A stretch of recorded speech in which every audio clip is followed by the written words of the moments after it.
Alright, doing a quick video here on the Suzuki TU250X. This is their retro standard motorcycle. Kind of competes with the Yamaha SR400. I was about to say XSR. SR400, although this is a 250cc. It's air cooled, but fuel injected. Now, as far as I know, this bike is not a remake of anything. They just built it to look like a retro motorcycle, and really they pretty much nailed everything about it. It is a very traditional style bike. You can do all sorts of customization with this, I'm sure, if you put your mind to it. This rear seat comes off very easily. You can make it into a solo seat. I'm sure somebody makes some sort of cargo rack that would let you carry stuff instead. But I've been just curious about how this thing rides. I haven't ridden one yet, and I've just ridden the SR400, so I want to see how it compares, especially power wise, because that SR400 is not the fastest bike out there. It wasn't made to be. But anyway, this thing is very, very, very light. I'm sure it's going to be very nimble, so I'm just going to take it for a short little loop outside of our parking lot just to get an idea on it. So here we go.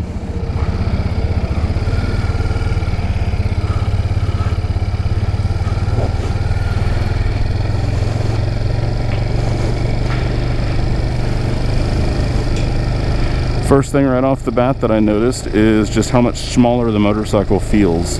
I'm 6'2", so really it feels a little bit cramped for my frame. My legs, my knees feel bent a lot more than what they are on that Yamaha.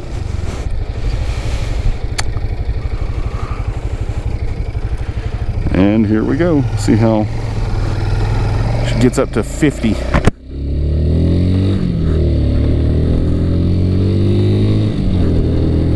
Really, I'm not in it very hard, and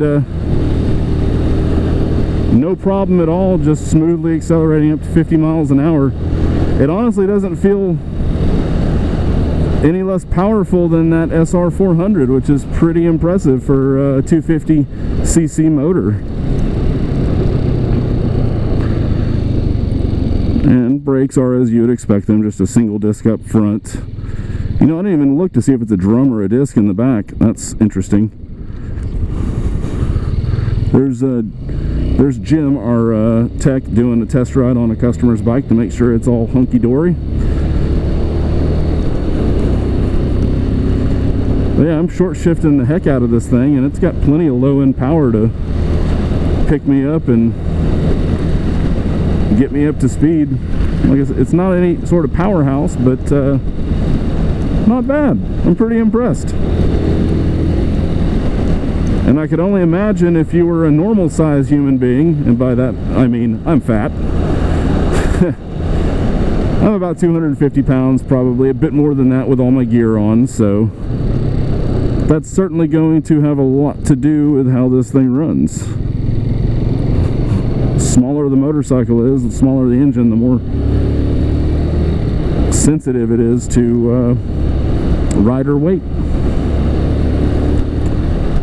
And just a little bit that I'm riding around here does not feel underpowered.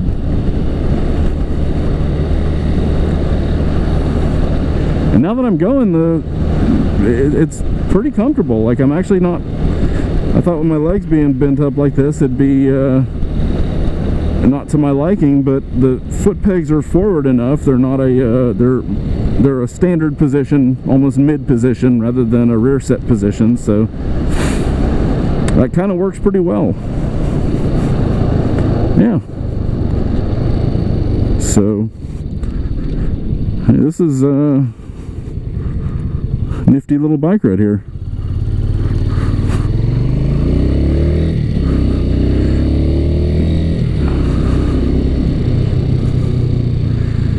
And as we arrive back to the dealership, just would like to thank you for watching the video, and if you like what you see here, go ahead and subscribe.